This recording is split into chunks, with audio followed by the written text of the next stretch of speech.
del amparo. Ok, sí, el caso de Florence Cassés es muy, muy interesante, junto con el de Israel Vallarta. Pues el objetivo pues era darle una leída ahí para comprender el amparo, cómo se resolvió. Primero que nada, pues el problema, ¿no? El problema de Florence Cassés y Israel Vallarta, que como pudiste observar en la lectura, pues eso sucedió aproximadamente como en el 2005, todavía estaba de presidente Vicente Fox, estaba por terminar su sexenio, y sucedió de que les achacan el delito de secuestro tanto a Florence Cassés como a Israel Vallarta, su pareja sentimental,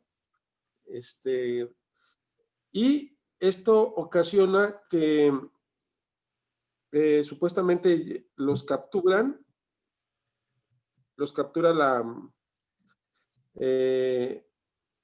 la Agencia de Investigación Criminal y la AFI, que prácticamente, pues de los personajes principales es Genaro García Luna, que ahorita actualmente se encuentra detenido en Estados Unidos por delitos de narcotráfico, enriquecimiento ilícito, corrupción,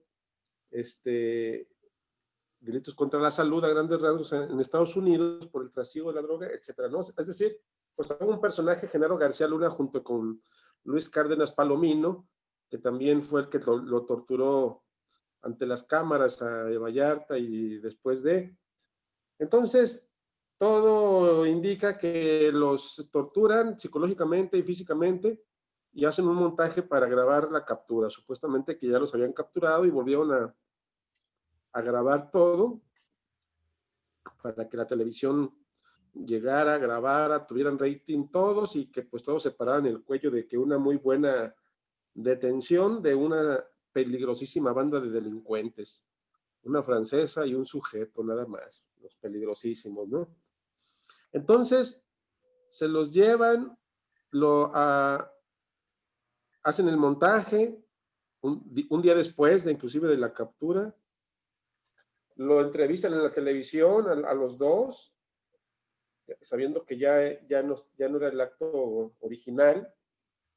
En la entrevista pues torturan a Israel Vallarta y pues se abre el juicio tanto para uno como para otro. A Florence Cassés, después de agotar todas las instancias que se implementaron, que todavía era el sistema inquisitivo mixto, pues con toda la arbitrariedad del sistema inquisitivo mixto, sin abogados, no le avisaron al consulado francés, a la embajada, el montaje, las violaciones al debido proceso, las amenazas y la tortura psicológica, pues le dictan una sentencia elevadísima a Florence Cassés, mientras que a Israel Vallarta pues no le dictan sentencia, sigue en prisión preventiva. Después de ello, pues los abogados de Florence Cassés presentan apelación, agotaron su recurso de definitividad. Una vez que a Florence Cassés le asignaron abogados, ya conforme llegó el gobierno de Calderón y todo, apelaron esa sentencia, narraron los hechos en la apelación de lo que había sucedido, todas esas violaciones, y pues resulta que en la apelación nada más les rebajan cierta cantidad de años, pero no queda en libertad. Creo que la sentencia, si no mal recuerdo, de 90 quedó como en 60, algo así por el estilo. 96, creo, 96 años le bajaron a 60. Exactamente, entonces, pues qué buena, qué buena sentencia, ¿no? Ya, voy a quedar ya por lo menos de 60, pues sí. Pues sí. Entonces, después de esa apelación que resolvieron nada más en 60, presentan un amparo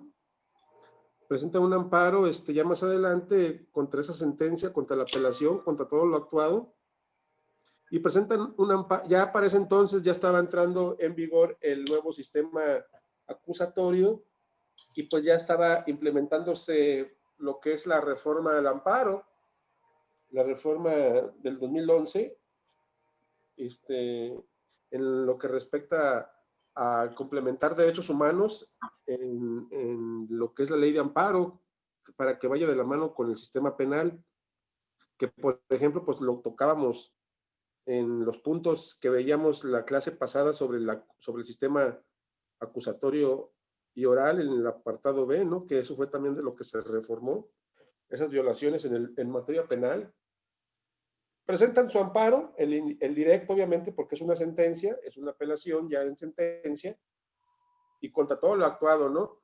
Todas las violaciones del montaje, la tortura psicológica, las violaciones al debido proceso, no declaró sin abogado, no le avisaron al consulado ni a la embajada, y demás violaciones al debido proceso, que fueron los preceptos de violación, y con sus fundamentos constitucionales, el acto reclamado pues fue la sentencia de la apelación. Y se fueron al amparo. En el amparo, una vez presentado, por conducto de la autoridad responsable, como estamos platicando en nuestros análisis, por conducto de la autoridad responsable, que es ante quien se presenta, la autoridad responsable, que es el tribunal unitario que resolvió la apelación, recibe el amparo, ya fue entregado con todo lo establecido de las copias. La autoridad responsable, en el lapso de 5 días, pues asienta los puntos correspondientes en la demanda de amparo, que era pues los informes justificados de una vez, la anotación en la demanda de la fecha de notificación del acto reclamado de la sentencia, y se lo entrega a la autoridad que va a conocer, que es un tribunal colegiado de circuito. Se lo envía, el tribunal colegiado de circuito llega a él, lo analiza, y en el lapso de 5 días, tiene que emitir una resolución de la substanciación, si desecha, si previene o si admite. La admite, al parecer no desechó ni previno, todo estaba bien, admitió. En el lapso de que admite, le notifica a las partes y les da un tiempo de 15 días para que presenten alegatos y amparo adhesivo. 15 días después de recibida la demanda de amparo, el tribunal colegiado les notifica para que se manifiesten el tercer interesado y el quejoso, y la autoridad responsable en su defecto, para que presenten sus alegatos y su amparo adhesivo. Los únicos que pueden presentar amparo adhesivo, porque de eso nos habla ya en la sustanciación a partir del 179, nos habla ya de lo que estamos comentando, de la sustanciación de la admisión, desechamiento o admisión como tal o prevención. Te habla aquí en el 182 precisamente de lo que es el amparo adhesivo. Una vez que recibe la demanda de amparo, el tribunal colegiado pues los notifica de que se presente el quejoso sus alegatos y el tercer interesado amparo adhesivo. Es el único que puede presentar amparo adhesivo, es la parte contraria del quejoso, porque el quejoso ya presentó su amparo. Él no puede presentar amparo adhesivo porque el amparo adhesivo lo presenta la contraparte del quejoso, el afectado de que se haya presentado amparo. En este caso vendría siendo un tercer interesado que va a poder presentar únicamente en amparo directo el adhesivo. ¿Qué es esto del amparo adhesivo? A partir del 182 te comenta que el amparo adhesivo sirve para fortalecer las pretensiones del tercer interesado, de la persona interesada, en que la sentencia no cambie, en que la sentencia quede igual, que no se modifique, que no se revoque. Entonces, el tercer interesado sería aquel que pudiese presentar el amparo adhesivo, donde va a implementar todo lo que a su interés le convenga, en este caso las violaciones de que hubiese sido objeto durante el procedimiento ordinario y todo aquello que le sirva para defender la sentencia que quede tal cual. Por ello mismo te habla que el amparo adhesivo únicamente procederá cuando el adherente trate de fortalecer sus consideraciones del fallo, es decir, aquello que le dé peso a que el fallo siga igual. Cuando existan violaciones al procedimiento que pudieran afectar las defensas del adherente, ¿no? Que hubiese violaciones, en este caso, que pudieran afectar todo lo que pueda fortalecer para que no cambie de opinión el Tribunal Unitario y que siga manteniendo la misma postura. Eso es lo que debe de presentar el adherente, que es el tercer interesado. Entonces, tiene 15 días para presentar ese amparo adhesivo, que va en conjunto con el amparo directo, y se va a resolver igual hasta en el proyecto, en el sentido de que se resuelva el proyecto. Por eso mismo, la ley es muy clara. Como tercer interesado tienes esos 15 días. Si no presentas amparo adhesivo, no pasa nada. Se va a resolver el amparo directo, pero ya si después se te le niega el amparo, es decir, ya modifican la sentencia, ya no puedes alegar, ay, es que a mí me violentaron también a mí a pesar de que tuve sentencia favorable en la apelación o en el juicio ordinario, también a mí me violentaron, que fue esto y esto y esto otro, pero aún así lo gané. Es decir, para eso usted tenía el amparo adhesivo, para presentar todas sus adherencias, todas sus inconformidades, todas las violaciones de las cuales fue objeto. Pero como no presentó, entonces ya no puedes presentar después. Tienes 15 días como tercer interesado para presentar tu amparo adhesivo.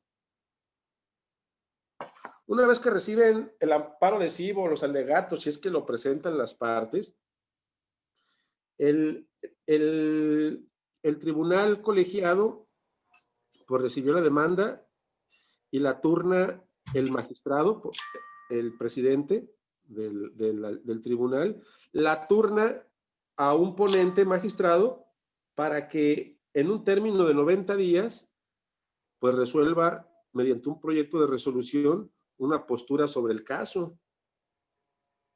Se lo lleva a su casa o en la misma oficina o en el mismo tribunal. Ahí se llevan todos los magistrados sus expedientes que les son asignados para que los resuelvan. Es la diferencia que existe entre el indirecto y el directo, es que en el directo se resuelve mediante un proyecto de resolución y en el caso del indirecto es mediante una audiencia. Una vez que se lo lleva el magistrado ponente, pues lo va a analizar y va a resolver si tiene razón el quejoso en que se le otorgue el amparo por esto y por esto y por esto y por esto otro, debe de fundamentarlo. O bien puede decir, no, pues no hay nada que resolver, la sentencia debe de quedar igual, confirmada, porque no se violentaron los derechos, porque tenía razón el tercer interesado y tenía razón el juez de control y tenía razón el tribunal unitario en sus fallos, por esto y por esto. Por lo tanto, no se le puede dar el amparo, ni revocar ni cambiar la sentencia. Y eso lo tienen que debatir los magistrados en una sesión, el proyecto de resolución. Cada proyecto de resolución se va a debatir en sesión, que bien puede ser una resolución de unanimidad, o bien puede ser por mayoría de votos, de 2-1, o de los 3 que estaban de acuerdo. Y el sentido de esa resolución de sentencia puede ir en el caso de una confirmación de la sentencia, una revocación total o una modificación parcial. Por eso mismo, cuando resuelven el amparo de Florence Cassés, que se lo llevaron al proyecto de resolución y después en sesión, confirmaron la sentencia del Tribunal Unitario, es decir, no le otorgó el amparo. Entonces, los abogados, ya estábamos ya casi en el 2011, ya casi por salir Calderón. Entonces, claro que el amparo ya lo presentaron ya por ahí como en el 2010. Entonces, en el 2011 ya se resuelve el amparo en el tribunal colegiado, seguía a favor de lo que es las víctimas y de las autoridades responsables, que estaba bien. ¿Qué les quedaba a los abogados? Pues su última oportunidad, el recurso de revisión. Si me negaron el amparo en el proyecto de resolución y en la sesión en pleno del tribunal, tengo 10 días para presentar mi recurso de revisión, en el cual el que va a conocer el recurso pues es la Suprema Corte de Justicia de la Nación. La última oportunidad que se tiene ante la máxima figura jurídica, jurisdiccional, que es la Suprema. La Suprema, obviamente, al momento de que se analizó,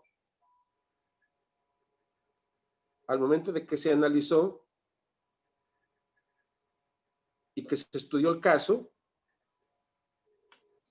¿en qué sentido resolvió? De hecho, estaban en la Suprema la actual secretaria de Gobernación, Olga Sánchez Cordero, y el actual presidente todavía de la Suprema, que es Arturo Saldívar. Resolvieron en el proyecto de resolución a favor de Florence Cassés. El proyecto de el recurso de revisión, una vez analizado el proyecto de resolución y todo el caso, decidieron otorgarle el amparo. Esto a instancias de que Felipe Calderón les dijo que les dio línea de que no resolvieran a favor. Prácticamente casi les dio la orden presidencial. Sin embargo, había muchas presiones del presidente francés y de que se politizó mucho el asunto también, porque Francia iba a romper negociaciones y cultura y todos los aspectos económicos con México. Y pues a final de cuentas, resulta que se apegaron a derecho y resolvieron pues a favor de la francesa. Sí, hubo violaciones a sus derechos humanos, claro que hubo, por lo que estamos comentando, ¿no? El montaje. No declaró sin abogado presente. No le avisaron a la embajada. Hubo violaciones al debido proceso. Influyó mucho el montaje televisivo para que los testigos supuestos y las víctimas dijeran que sí era la francesa, siendo que no la habían reconocido en una primera instancia. Todo eso vició el asunto, todo eso deja sin efecto lo actuado, todo eso deja sin efecto el juicio ordinario, deja sin efecto la sentencia de apelación, deja sin efecto la sentencia en amparo y se resolvió a favor de la francesa en el recurso de revisión, porque se fundamentaron bien esas violaciones.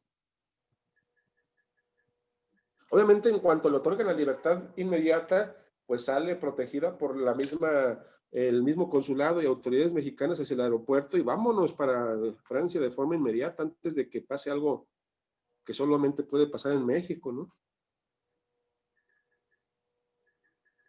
Y entonces, pues le otorgaron el amparo, pero en el recurso de revisión. En el caso de Israel Vallarta, es ahí también donde viene la controversia jurídica y la injusticia, porque es el mismo caso e Israel Vallarta sigue purgando pena todavía de prisión privativa sin sentencia y lleva 14 años y no le han dictado sentencia.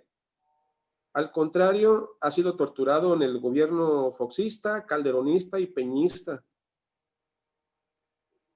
A extremos realmente considerables, desde quemaduras en los testículos, quemaduras en el cuerpo y violaciones sexuales con objetos equiparados. Y sigue en prisión preventiva y también ha sido objeto de violaciones en todos los aspectos jurídicos y personales. Ahora que ya detienen a Genaro García Luna y a Luis Cárdenas Palomino, que son los actores intelectuales de todo este montaje y de muchos más, pues es cuando la francesa impone una denuncia contra García Luna, contra Palomino, contra Loret de Mola, el de Televisa, donde hace 2 semanas, menos de 2 semanas, se llevó a cabo su declaración, donde dice que él no sabía, que fue un error. Pero una compañera de él, pues sale a narrar también en los medios de que no, que sí sabía, que ella misma le avisó que estaba siendo prácticamente pues una violación a los derechos humanos de la francesa, y pues estaba todo de forma arbitraria, que no debería de estar televisando de esa forma todo ese acontecimiento, a lo cual Loret de Mola dijo, con sus palabras tal cual, textuales, como dice la reportera, pues que no te calientes, comal, que prácticamente esto nos va a traer rating. O sea, que sí sabía Loret de Mola que estaban haciendo un montaje. El caso de Vallarta, pues sigue ahí, está todavía en prisión preventiva, y parece ser que pues están también ahorita los abogados dándole duro, ahorita que se puede, que está un gobierno un poquito más accesible para poderlo sacar en esta administración. Pero fíjate nada más todo lo que tenemos que hacer como abogados para agotar nuestros recursos. Adelante, Yasmín, ¿qué opinas? Pues, como estaba leyendo, ay Dios, me hice muchas preguntas en el camino, pero no sé cómo, bueno, ahorita que escuché que usted dijo sobre actuación, entonces, cuando dicen que fue Televisa y TV Azteca ahí al ranchito, ¿no? Donde tenían a la gente secuestrada. Y Sí. creo que cuando está hablando Vallarta, ay, se me olvidó el nombre, sé que se apellida Vallarta, que lo estaban golpeando, no recuerdo si los mismos de la televisora o los investigadores. Los investigadores, de hecho, Luis Cárdenas Palomino directamente en la entrevista lo están haciendo que declare bajo tortura. O sea, se ve bien clarito que está el camarógrafo y la reportera preguntándole, y a un lado de él, el otro sujeto, en cada pregunta que le hacen, pues le está contestando la verdad de que pues no, que todo está mal, y el otro le está dando golpes en el estómago, en la televisión. O sea, es un descaro. Sí, sí, sí, entonces Y ahí, él mismo dice, no, pues es que usted me está pegando, le está diciendo en la misma entrevista. sí, sí, sí, Entonces, ahí se está violando un es el mismo derecho de la... No, pues claro, eso es una violación total. O sea, es desde, una declaración televisada y con tortura. Entonces, fue el mismo entrevistador. No, imagínate que haya sido el de la televisión el que esté pegando, no, pues más escándalo, ¿no? Era el mismo de la investigación, Luis Cárdenas Palomino, que está detenido ahorita en Estados Unidos, junto con Genaro. Y no por este caso precisamente, por cosas graves. Digo, no porque no lo sea, ajá, pero están acusados de narcotráfico y delincuencia organizada. O sea, eran todas unas fichitas, ¿no? eran unas fichitas. Fichotas, mejor dicho. Sí, Entonces, fíjate nada más todo lo que tenemos que hacer. Tenemos que comprender el amparo directo desde esa óptica. El amparo directo lo presentamos con sus requisitos por conducto de la autoridad responsable. La autoridad responsable verifica que vayan las copias, se verifica que todo esté bien, asienta en la demanda la fecha de notificación del acto reclamado, y una vez envía los informes justificados en el término de 5 días, lo debe de entregar al tribunal colegiado, que es quien va a resolver, y ese tribunal pues va a hacer la sustanciación para ver si acepta, desecha o admite. Si desecha es por las causales de improcedencia, si previene es por las causales que hemos mencionado de errores prácticamente de forma y no de fondo, y si admite es porque ya le va a dar continuidad y va a darles 15 días a las partes para que presenten unos sus alegatos y otros su amparo adhesivo. Después de esos 15 días, va a turnar el expediente para que un magistrado ponente, en el término de 90, realice un proyecto de resolución para que se resuelva mediante sesión en el Pleno, ya sea por mayoría o por unanimidad. Entonces tenemos una gran diferencia de la tramitación y de todo lo que es la actividad de un amparo directo y un amparo indirecto. Como puedes observar, en el amparo indirecto se resuelve mediante audiencia y pruebas. En el directo se resuelve mediante un proyecto de resolución donde lo analiza un magistrado experto del tribunal unitario de circuito. No hay audiencia ni pruebas, lo resuelve mediante el análisis de todo lo actuado.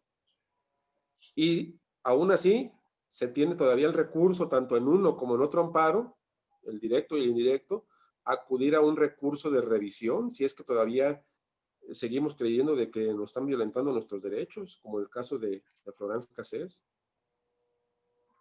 Entonces, por ello mismo, es súper importante el comprender como abogados tanto uno como otro y la procedencia y la tramitación del indirecto como del directo. En pocas palabras, por ello mismo se le llama directo porque se resuelve en línea recta. Se presenta directamente ante la autoridad responsable para que ésta la entregue al tribunal que va a resolver. Se turnan expedientes para proyectos de resolución después de 90 días de análisis. Que bueno, es el término que dan aproximadamente 90 días, puede ser menos. Y eso es muy importante comprenderlo para que podamos resolver algunas preguntas que tenemos ahí en la plataforma, que prácticamente son, no recuerdo las preguntas cuántas son como alrededor de 18 preguntitas sobre el amparo directo que subimos ahí a plataforma. En base a lo que ahorita estamos platicando, déjame, me voy de nueva cuenta al texto. ¿Son 17 preguntas? Sí.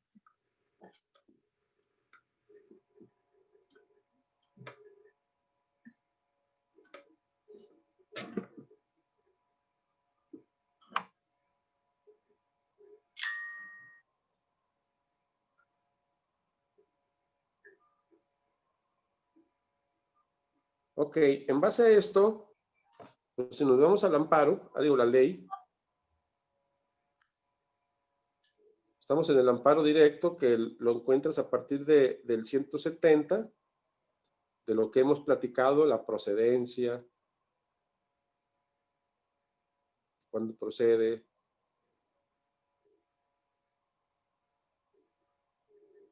las cuestiones del ámbito laboral, civil, agrario, de los actos, de las violaciones que se pueden presentar.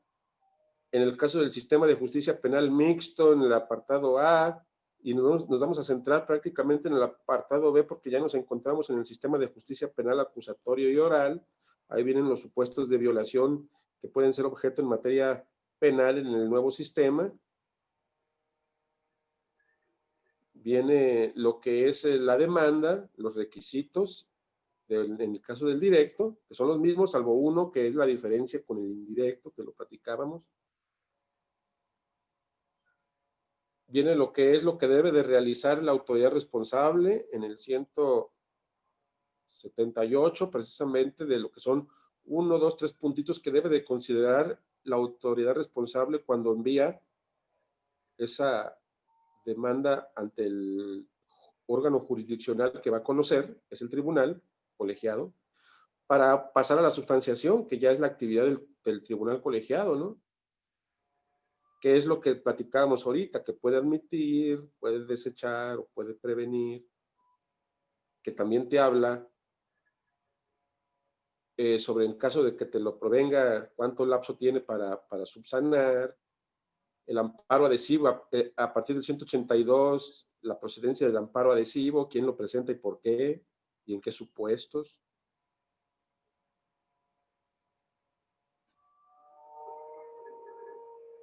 Las audiencias que se van a resolver mediante lo que es proyecto de resolución o sesión del tribunal, después de los 90 días o dentro de los 90 días se va a resolver.